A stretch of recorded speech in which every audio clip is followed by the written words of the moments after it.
Sejam bem-vindos à discussão do capítulo 6 do The Chosen. Fala oi, pessoal! Olá, pessoal, tudo bem? Coisa boa, estamos aqui hoje para discutir o capítulo 6. E lembrando que é uma discussão de aprendizado, nós estamos estudando juntos aqui, estudando o que está acontecendo com Jesus nos 4 evangelhos e tentando acompanhar a série The Chosen. Então, sua pergunta, seu comentário, muito bem-vindo, coloque aí para nós.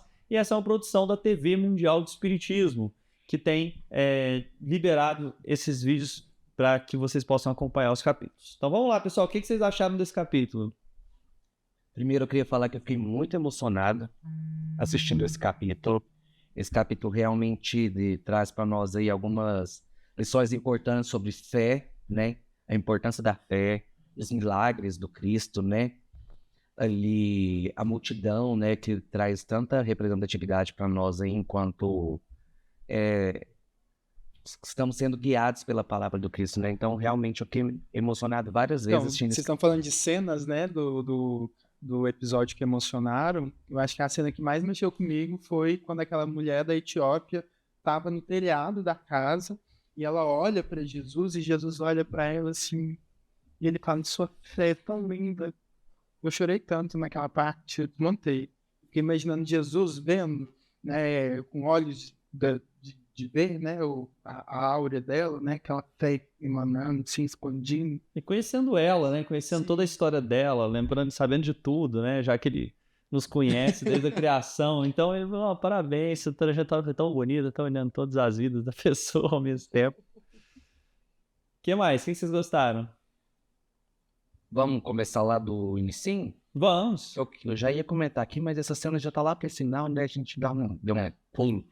Você queria falar de que parte? Dessa aqui o Gabriel. Comentar mais sobre a cena, né? Falar sobre a fé, sobre a ação deles.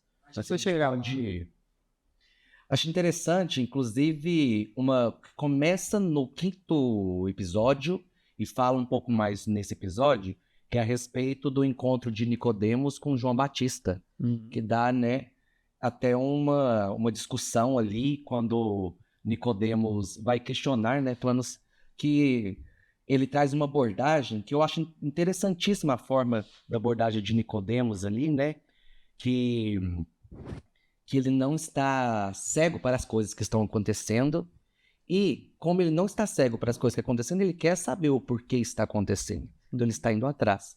E aí fala para eles, ele vai questionar por que João está preso, né? Porque ele falou, eu tive uma conversa com ele estava preso, ele está preso, e eu quero saber por que ele está ali naquela condição, né? E aí, quando ele traz à tona ali, ele fala... aí ele fala, não, mas ele tá trazendo pessoas, né, para aquilo que ele tá falando. Ele fala, não, ele tá querendo chamar atenção. E vocês prendendo ele, dando mais atenção que ele queria. Aí até eles conseguirem entender o que tá acontecendo ali, é um discípulo de Nicodemos, né, um aluno, uma pessoa que aprendia com ele, que pediu para que ele fosse preso. Uhum. Aquele aluno vai personificar as pessoas que perseguem, né? Jesus da parte religiosa, o Shmuel. Então, e aí é interessante porque o que ele está questionando também faz sentido, que olha só, como assim? Tá falando que Deus vai vir personificar aqui na Terra, isso é impossível, tá lá na lei de Chamou a Moisés, gente de víbora. né? Chamou a gente de víbora. E sabe o que acontece com as víboras? Umas comem umas às outras, né? Comem as mães, então... Ele estava preocupado ali com o que ele estava falando, enquanto Nicodemos estava vendo assim, olha, presta atenção, a história pode estar acontecendo na nossa frente. Se nós fôssemos fariseus, a gente estaria restrito aos primeiros 5 livros da Bíblia. E eles perderam... Saduceus, desculpa. Eles eram os fariseus. Saduceus. Então, os saduceus, eles só tinham lá os 5 primeiros livros da Bíblia e falam assim, olha, e aí, olha o tanto de coisa que eles perderam. Você quer perder também? Mantenha sua mente aberta, pronta. E a diferença da postura de Nicodemos enquanto realmente um sábio que questiona até aquilo dentro dos seus comparsas, né, dos seus parceiros que compartilhavam da mesma crença e que às vezes a gente se vê refém nessa posição, né? Até dentro das nossas casas espíritas, às vezes fulano dá passe desse jeito aqui, e aí você fala assim, mas por que ele dá passe desse jeito? Vamos estudar, vamos ver, né? Do que simplesmente dar passe desse jeito, né? Quase que a gente fala, é uma heresia. Né? Então, Ou qualquer novidade, ou né? qualquer Qualquer coisa, né? novidade que apareça, Sim, que nem ser questionável. E ele traz realmente isso, né? Quando ele tá conversando com ele fala assim, tipo, nós estamos falando de Deus. Você tá querendo dizer que tudo que Deus trouxe para nós já acabou? Ele não pode trazer nada de novo, né? Ele tem que caber nessa caixa, Aham. nessa caixa que a gente criou. Deus tem que ser desse jeito, que eu criei, que eu pensei, que eu interpretei. Sim. É isso, para ir fechando esse assunto, né? Eu acho que o que vem trazer muito, né, é da própria renovação espiritual que vai acontecendo na nossa frente, né? Então, muitas pessoas aí da nossa casa, das nossas casas espíritas, viram Chico Xavier. E aí, como é que foi? Será lá mais... Como é que é desses novos autores espíritas que escrevem, né? Mais jovens aí, mais recentes, né? E aí eu fico pensando, uma coisa que o próprio Nicodemos vai questionar é da interpretação. Será que a nossa interpretação tá adequada?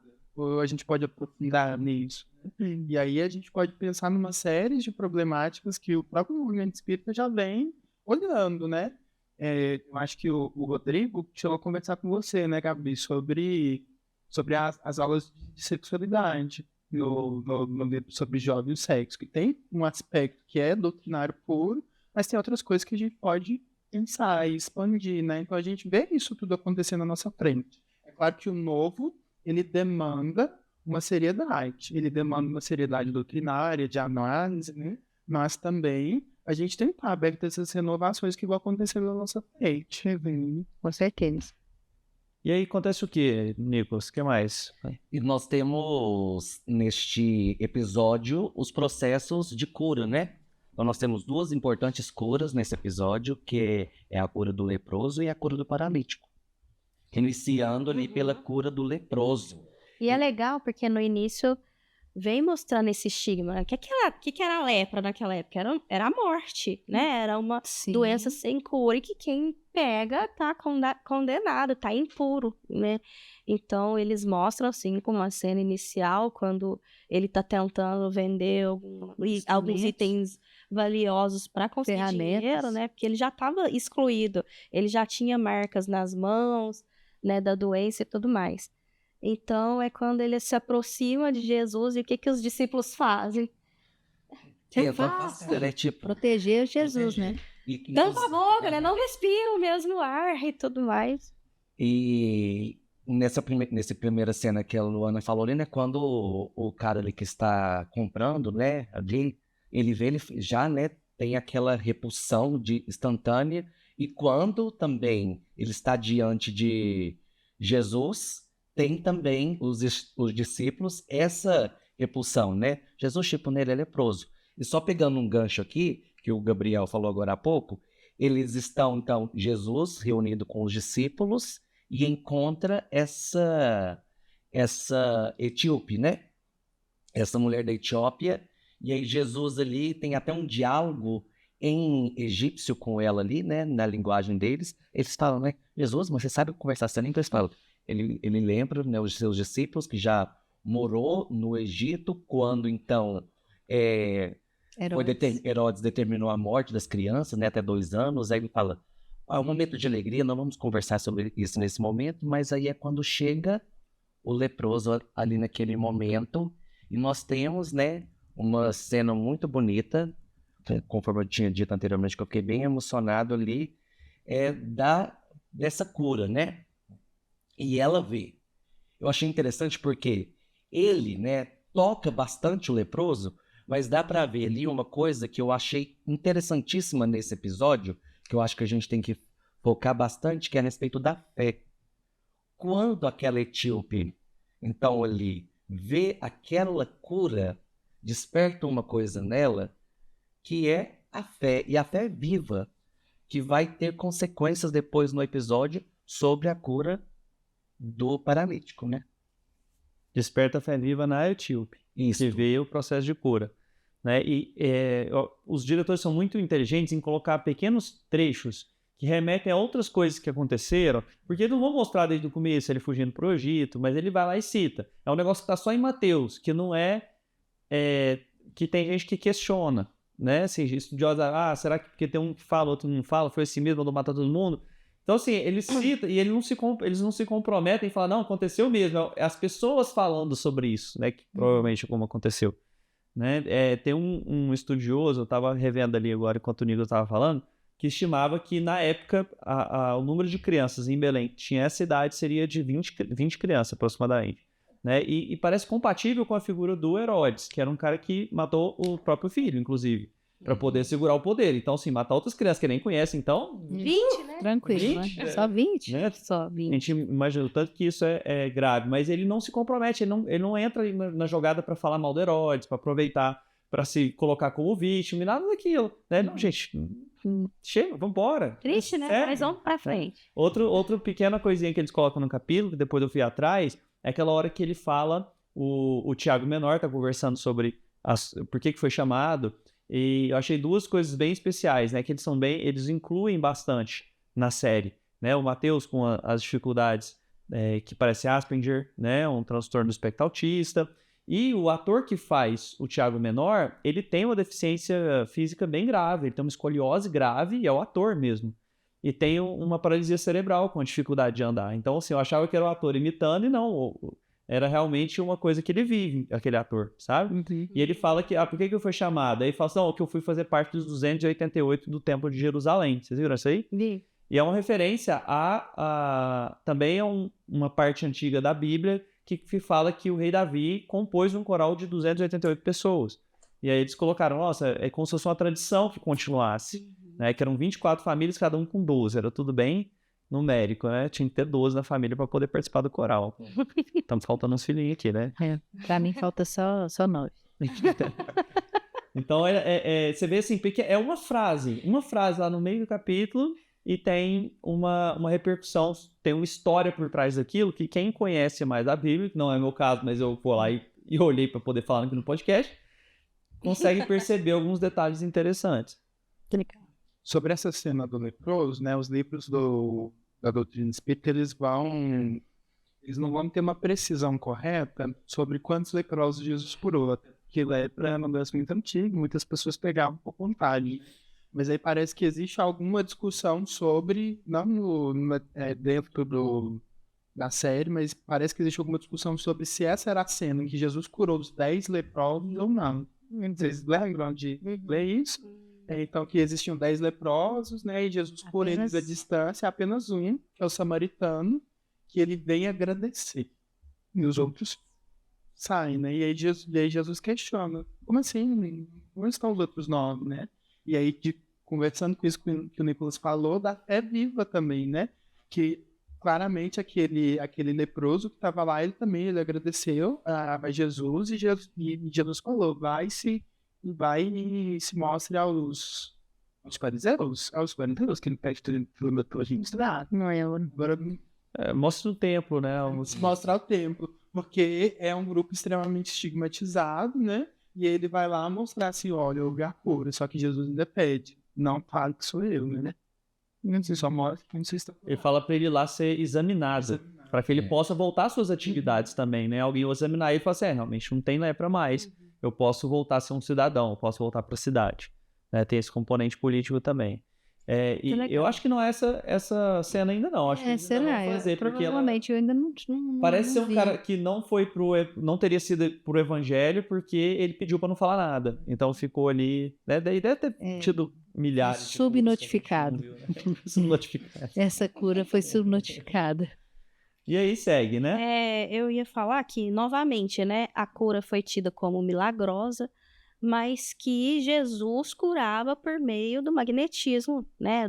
Ele conhecedor, acho que a gente já falou disso em algum capítulo, conhecedor de toda a natureza, né? De todas as moléculas que existem, de todas as forças existentes, ele conseguia exercer essas curas. O Cristo, inclusive, nesses milagres, né? Vários desses são citados na Gênese, também ele utiliza basicamente de duas grandes ferramentas ali, né? Se falar de uma maneira simplista, que seria o magnetismo e o amor, né? Pelo magnetismo, ele utilizaria manipulação de fluidos, manipulando ali as moléculas, inclusive os antígenos, e utilizando ali de forma acética para poder fazer um efeito antibacteriano, se a gente for pensar na hanseníase, no caso do leproso, né? E no paralítico, de repente, ele tinha uma compressão neural ali, que por manipulação de fluidos, ele consegue fazer uma cirurgia de descompressão, né? Que hoje, né, é tida como milagrosa, inclusive nas mesas de cirurgia, quando acontece, né?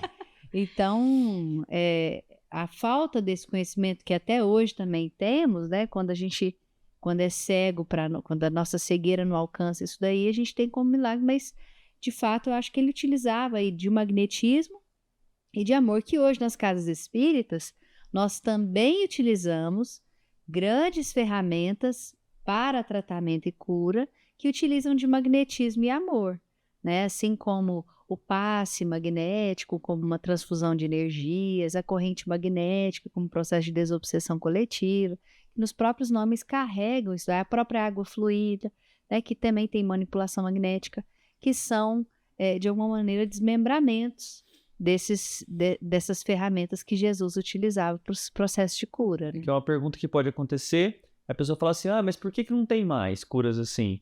Mas como não tem? Talvez você não saiba que não tem. Pode ter centenas, pode ter milhares acontecendo, né? Tem quantos lugares que trabalham com cura e as coisas não são propagadas, né? A gente viu enviados ao longo do século XX que faziam curas espirituais usando magnetismo. E eram uma fagulha, né? Uma sementinha de mostarda perto de Jesus. Inclusive utilizando aí do cinema, já que a gente está usando esse recurso aí, o próprio filme do Zé Arigó, recentemente mostrou aí vários processos de cirurgia espiritual e o que ele utilizava, né? Naquela discussão que tem do criador com um padre e com um pastor, ele coloca lá que a igreja recebe centenas de descrições de milagres todos os dias, absolutamente todos os dias. Eles têm comitês para investigar isso, e o milagre só dado ok que foi um milagre, validado. Mesmo, não tem absolutamente nenhuma chance de ter qualquer outra explicação.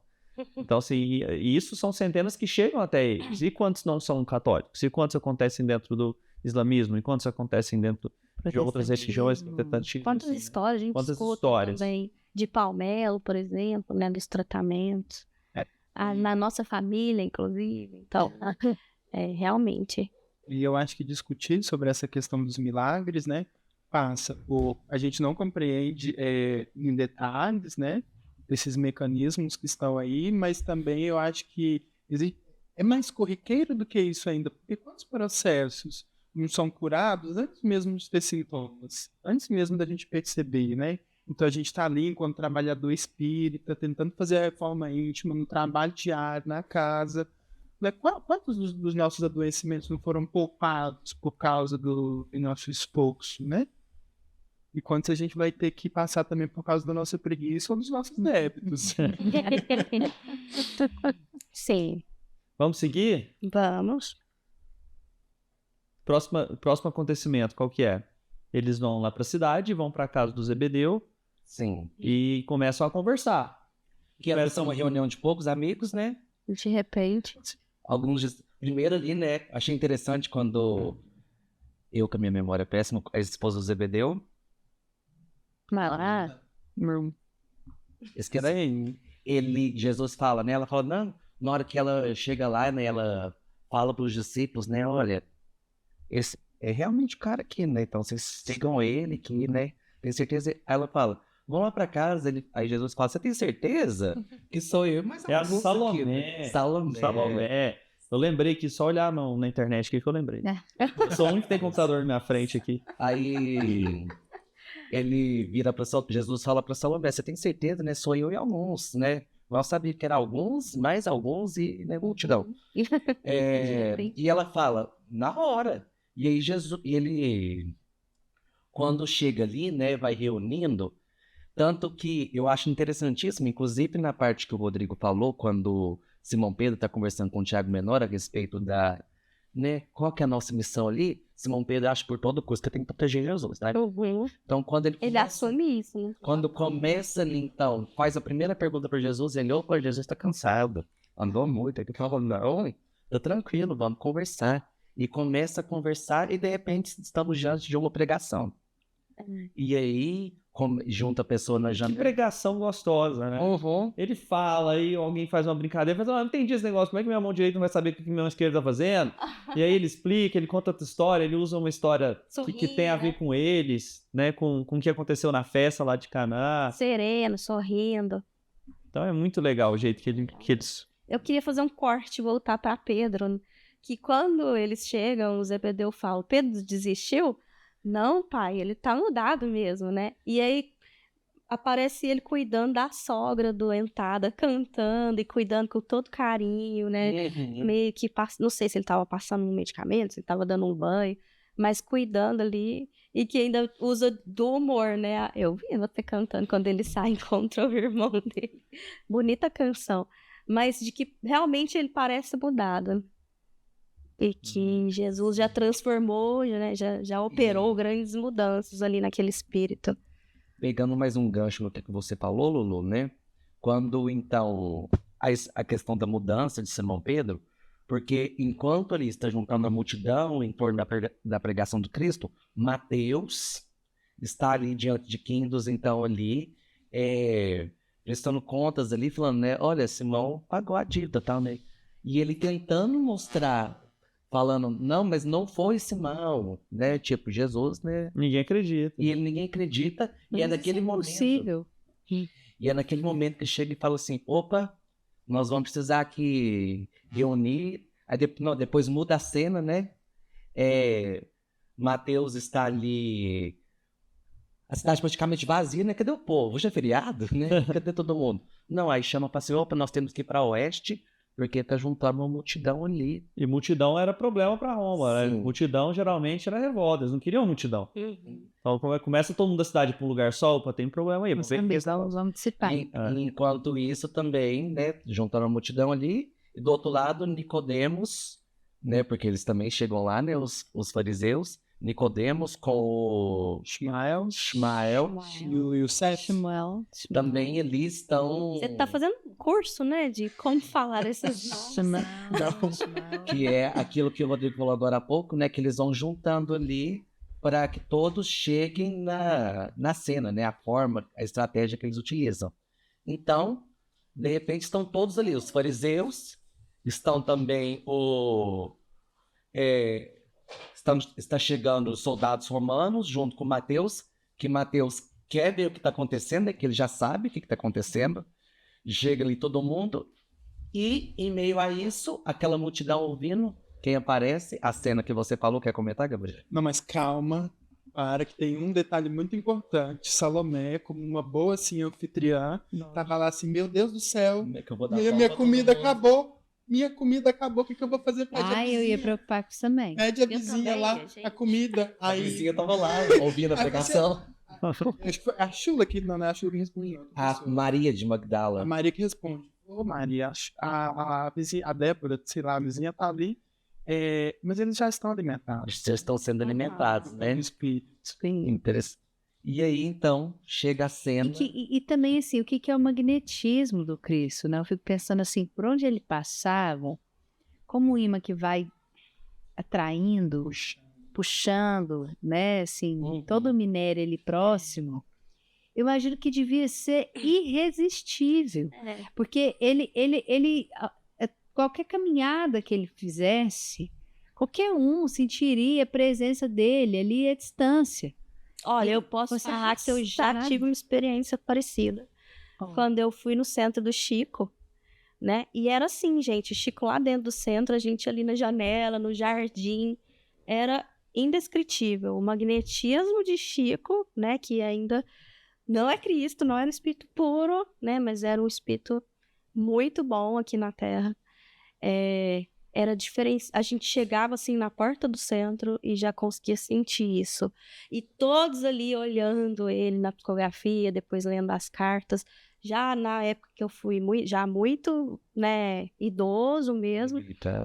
E mesmo assim, né, ele era uma coisa diferente mesmo. Eu lembro de pessoas falando que ele tinha realmente uma aura que era de muitos metros e que a gente entrava ali e conseguia sentir. Então, a gente pode conseguir imaginar como que era ali dentro da casa. Era aquela rede de pescaria magnética de vários homens ali. Realmente, assim, eu acho que você, nem se você não quiser, sim. E quando você percebia, você estava ali ouvindo. E quando junto uma multidão, eu fiquei pensando, quantos habitantes tinha? Uma multidão. Vamos conhecer todo mundo, imagina. Quantos habitantes? Pesquisa aí, você Olha a casa de Zebedeu ali. Eu vou pesquisar na minha mente aqui quantos são. Isso aqui, cidade que era aquela ainda? Cafarnaum? Enquanto o Rodrigo pesquisa, acho que a gente pode dar a introdução para o paralítico, né? Então, tá aquela multidão ali, e aí de repente vem a etíope, que eu não lembro o nome, depois o Rodrigo vai lembrar ali na memória excelente dele.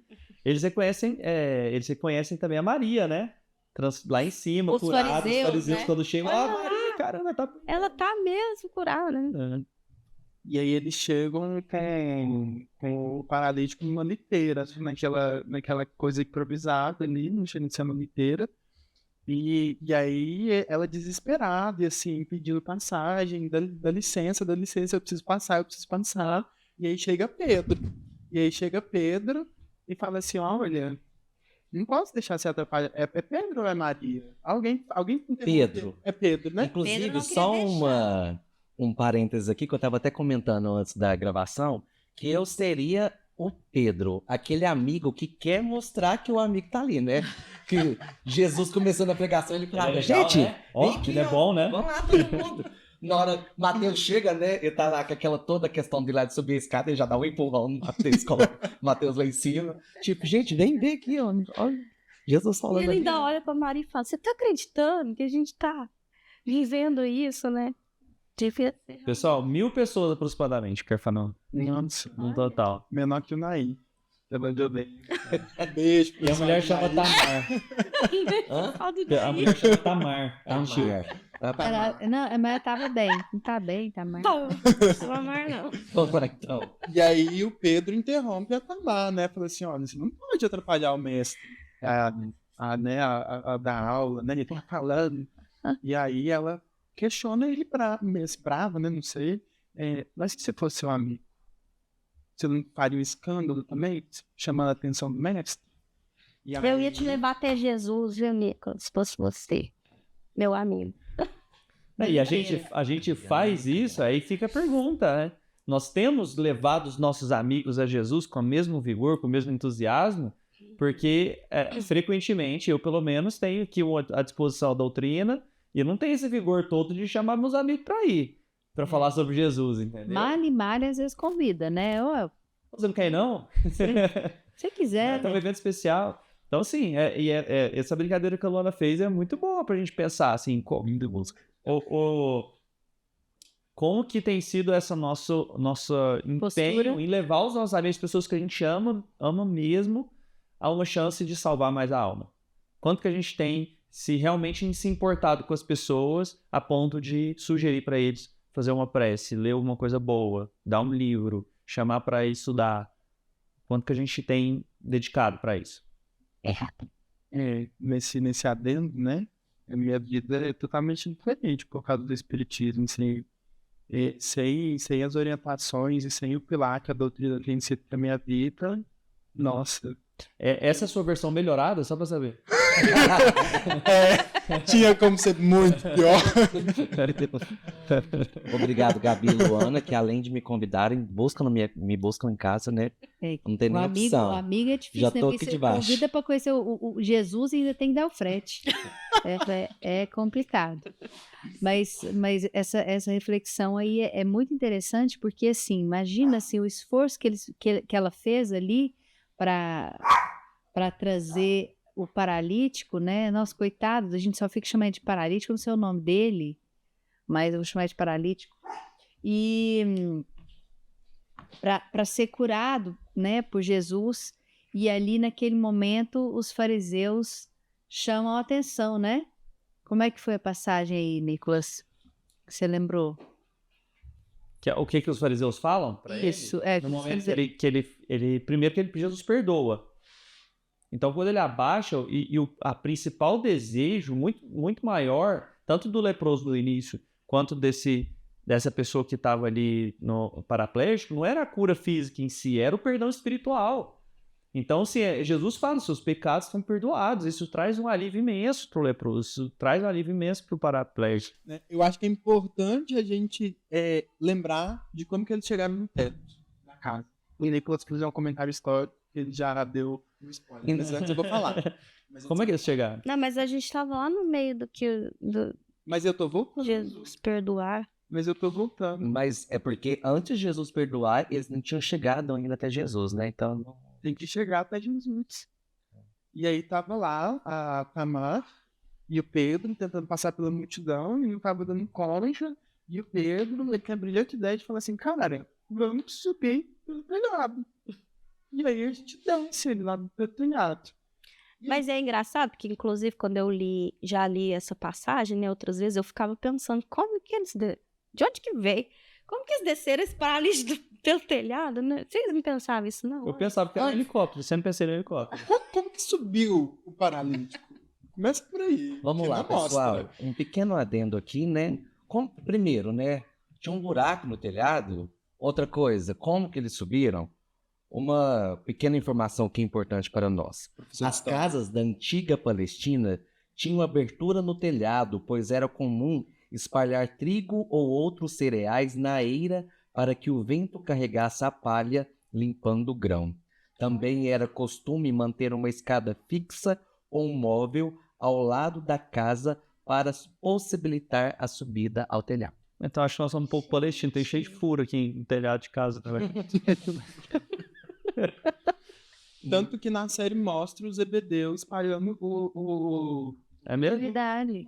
É É verdade. É verdade, mostra. Mas E tem uma discrepância entre os evangelhos, que um fala que eles quebraram o telhado e no outro fala que eles moveram as telhas. Então, e ali ele faz um pouco dos dois, viu? Eles têm, sabe, cada detalhe, assim, eles pensam para poder... Nada tá errado, porque se você olhar, tem hora que ele quebra, tem hora que ele afasta as telhas, porque tá explicado os dois. É interessante assim, só para... Dizendo aí, eu lembrei também de outros momentos, que assim, eles fazem todo esse movimento com o paralítico para ir de encontro ao Cristo, né? Levá-lo diante do Cristo. O próprio Zaqueu, que queria ver o Cristo, ele vai, sobe na árvore, sobe diante e vai atrás, faz o que fazer para ir de encontro ao Cristo. O próprio Bartimeu, o cego, no Evangelho de Mateus, ele está ao chão, levanta e vai de encontro ao Cristo, abandonando a sua capa, que era uma capa, inclusive, de pedir esmolas, né? Para poder buscar a sua cura. O Paulo de Tarso, ele desce, né? Para ir de encontro ao Cristo. Ele abandona todas as suas honrarias materiais, status, etc.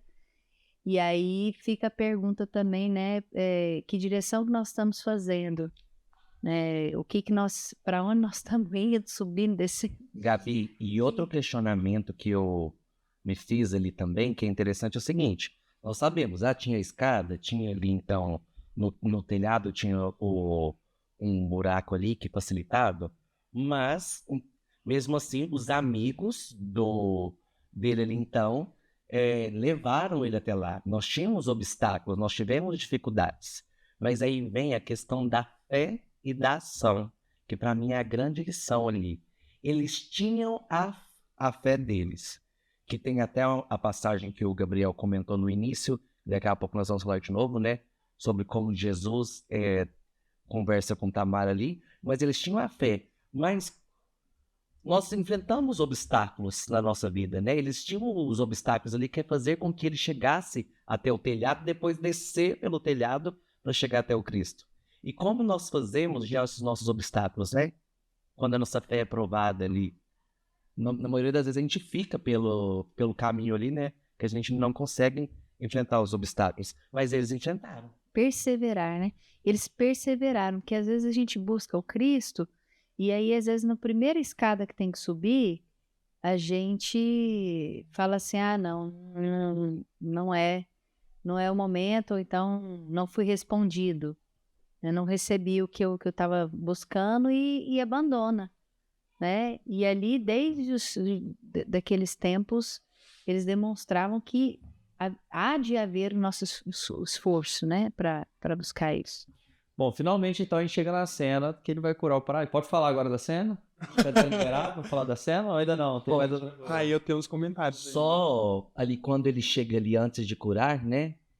Aquilo que o Gabriel falou no início, que pra mim, igual eu falei também, que fica uma das grandes lições desse episódio é a questão da fé, né? A questão da fé mesmo, a fé em ação mesmo, a fé que leva você a ali enfrentar os obstáculos para conseguir, quando ele olha para Tamar e fala o quê, Gabriel? O Jesus olha assim para cima, pelo buraco que eles tinham aumentado, e o telhado fala, sua fé é tão linda. E ele fala num olhar de contemplação, assim, eu fico imaginando, acho que eu comentei isso no início, né? Eu fico imaginando ele olhando ali a áurea dela, contemplando assim, aquela trajetória é bela. Mas antes, eu queria fazer outros comentários. Porque o paralítico, antes de falar da cura, e foi se tornando o paralítico, né? Ele é uma pessoa que não consegue andar. Então, acho que envolve um tanto de, não sei, de sentimento de humilhação, né? Eu acho que a gente pensa nas figuras masculinas, né? Como essas pessoas que não contam. E aí, de repente, né? E aí Jesus comprova que ele fez o que ele podia, mas ele dependia dos outros, né? E eu acho que é por isso que é tão importante a rede de apoio das pessoas, né? E por isso que a fé em ação, né? Mas esse movimento de caridade, de amor em ação, ele também é muito importante, né? E quantos paralíticos, de alguma forma, a gente precisa, né? Demandar da quem usa com amor, né? E, enfim, acho que a gente falou, né? Não, eu queria falar a mesma coisa. É da cura, já é sobre a cura, né? Mas quando ele fala que ele perdoava os pecados, né? Fica claro que a doença foi causada pela imperfeição da alma, né? E é o que a gente estuda mesmo. Emmanuel fala que a saúde é a completa harmonia da alma. E enquanto a gente não encontra essa completa harmonia da alma, nós temos as doenças, né? Para nos mostrar que a gente ainda precisa evoluir, que a gente ainda tem coisas a melhorar, né? Então, a doença, ela vem com esse aspecto de fazer a gente perceber que a gente precisa... É o que faz a gente sair do lugar, se remexer, né? Repensar na vida e tudo mais. É na dor que a gente busca a espiritualidade, é na dor que a gente se volta novamente para Deus, para Jesus, né? Então, achei interessante. Ainda que não tem uma explicação nessa vida, aí o Espiritismo vem completar que é porque, então, logo, deve-se uma causa justa em outra vida. Uhum. Mas que como Deus é justo, se você está sofrendo, e está sofrendo sem uma razão atual, é porque tem uma causa pregressa. Então, essa é a ideia dentro do Espiritismo, que é muito importante. E, ao mesmo tempo, a gente tem um posicionamento de Jesus que é muito bom, que ele sabia que era uma doença da alma, ele sabia que tinha uma causa pregressa e que era, portanto, responsabilidade daquela pessoa, mas em momento nenhum era isso que ele focava na hora de consolar aquela pessoa. Né? Então, às vezes, esse conteúdo espírita ele não deve ser utilizado como uma forma de subjugar alguém, deixar mais pesado um fardo para alguém. Ele tem que vir com um consolador prometido, e não com um acusador prometido. Não, isso aí é problema da outra vida, você também é o que você fez na outra vida. Você arrebentou todo mundo, você deve ter matado, você deve ter feito isso, feito aquilo, então, já tá merecendo. Em momento nenhum isso aconteceu. Jesus acolhe imediatamente, dá esperança, traz a questão da alma, ajuda a pessoa a refletir da melhor forma possível, e ele não cura todo mundo, como é óbvio. E isso vai ser discutido mais pra frente, quando o próprio Tiago Menor pergunta, e eu, Jesus? Não é todo mundo. Tem a Chula também, né, que tava lá, cega. Ainda não chegou, né? Ainda não chegou a Chula. A Chula não chegou ainda, não chegou? Quando Jesus conversava com a multidão, a Chula tava lá. Ele tá Ela falando tava da na cura, janela. Na janela. é porque vai chegar Vai o momento aí. E interessante ali também, né, que nesse momento da cura, Jesus, ele utiliza daquela ação ali também para servir de lição aos fariseus que ali estavam, né? Porque a conversa ali gira em torno também da resposta que ele estava dando a eles, aos fariseus. Tanto que nesse momento, né, que ele cura o homem 2 vezes, que a gente pode dizer, né, que primeiro ele é perdoado e depois curado da doença. Primeiro, né, seus pecados estão perdoados, depois levanta-te e anda.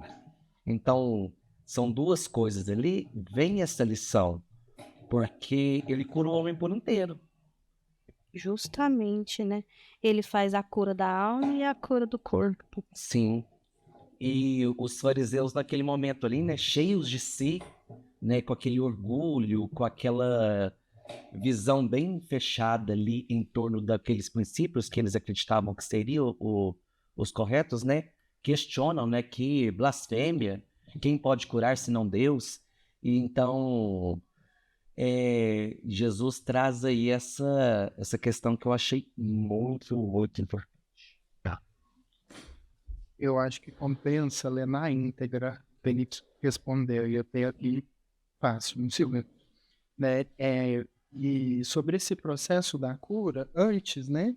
Eu acho que uma metáfora que o livro Estudos Aprofundados da Doutrina Espírita faz, acho que o volume 3 ou 2, e eu vou lembrar, os 2, ele faz uma metáfora sobre como o paralítico ele ascendeu ao teto, ascendeu ao alto, né, buscando todas as virtudes necessárias, buscando a força necessária para vencer a provação, e aí no momento, e aí depois ele desce para o solo que lhe compete, o solo do estágio evolutivo dele, né?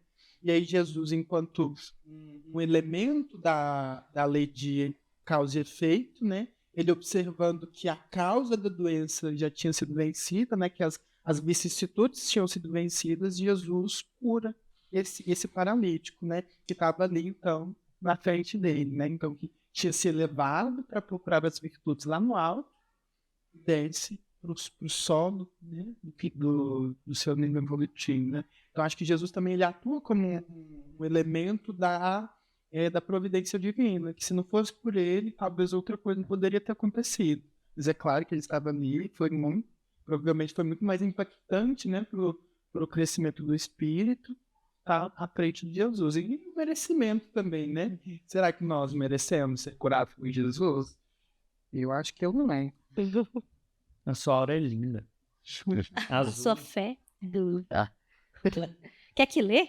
Você quer que ler? O que ele falou para os fariseus? Quero. Tá aqui, Marcos, capítulo 2, versículo 5, ele fala: observando-lhes a fé, Jesus disse a esse último, ao paralítico: filhos, teus pecados te são perdoados. Ora, estavam por ali sentados alguns escribas, em cujos corações se aninhavam estes pensamentos. Que diz este homem? Ele blasfema.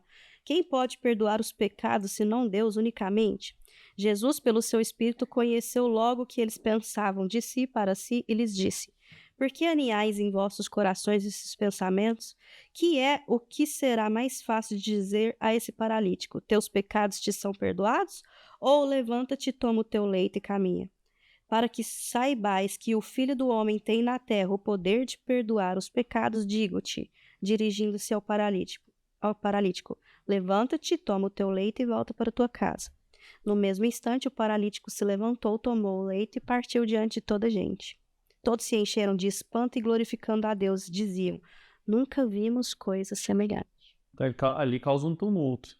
E ao mesmo tempo nós vemos 2 religiosos olhando para o mesmo evento, e o Nicodemos se maravilhando do milagre, absorvendo o Cristo, aproveitando a oportunidade, pronto para poder melhorar, e nós vemos o outro chamando os guardas.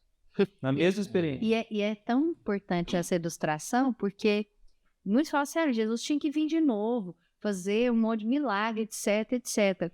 E ali a gente percebe nitidamente, sim, 2 posturas. Um que já tinha olhos de ver, ouvidos de ouvir, etc. E o outro que poderia ter 10, 15, 20, 30 milagres, que continuaria na mesma postura, cética, né? E de refutar aquilo que não vem de acordo com a minha crença, com aquilo que eu acredito, né? Então, lógico que o milagre ele teve a sua função, assim como as mesas girantes tiveram a sua função, etc. Mas hoje a gente entende que seriam outros caminhos, né, para esse encontro com Cristo. E eu acho que uma fala de Jesus logo no início do capítulo, junto dos discípulos, ilustra bem isso. No início do capítulo ele fala, né, a gente precisa arrepender ou pereceremos. Né? E eu acho que é um pouco disso que o paralítico fez, né? De alguma forma ele se arrependeu das vicissitudes, dos efeitos, né? Daquilo que foi feito, enquanto Ismael não. Ismael estava ali estagiando no lugar que a Irmãs do Fogo vai falar, que é o do personalismo, né? Então é a minha fé, é a minha doutrina, quando na verdade é a fé, a religião. Eu não sei. Né? E a gente precisa para além, né? E para além disso, né? Então, nessa fé que a gente está falando, no enfrentamento das dificuldades, mas também junto do outro, desse outro que está aí na minha frente, né? Que minha função não é apontar dedo, não é falar que tentar justificar por coisas do passado que eu não conheço, é acolher com amor, com carinho, pegar na mão, sempre possível, né? Segurar a mão e falar assim, vamos junto, até onde a gente der conta. Tudo bem, pessoal. Estamos chegando no final do capítulo. Alguém tem uma mensagem final? Quer comentar mais alguma coisa? Podendo falar tchau. Só que fazer já um chamado para o próximo, né? Que Nicodemos, depois, ao final, assim, encontra Maria, pede para um encontro com Cristo. Nossa, deixa eu falar com ele, por favor, eu preciso. E aí, interessante que aí já para o próximo capítulo, tem um capítulo do Boa Nova que descreve esse encontro de Nicodemos com Jesus. Então, para quem quiser ler aí depois vai conferir se eles acertaram na cena, porque lá tem um encontro de Nicodemos com Jesus. E também o fechamento de Mateus olhando para Cristo, né? E Cristo olhando para o olhar dessa mulher. E aí que também são cenas do próximo capítulo. Tudo bem, pessoal. Então não perca os próximos capítulos. Assista o The Chosen e vem aqui comentar o que você achou também nos comentários aqui da TV Mundial do Espiritismo. Coloca a sua opinião sobre o que a gente falou também. Às vezes a gente errou alguma coisa, deixou passar alguma coisa que a gente não percebeu. Coloca para nós, é muito importante. Muito obrigado por ter assistido até aqui e tchau. Até a próxima. Tchau, tchau.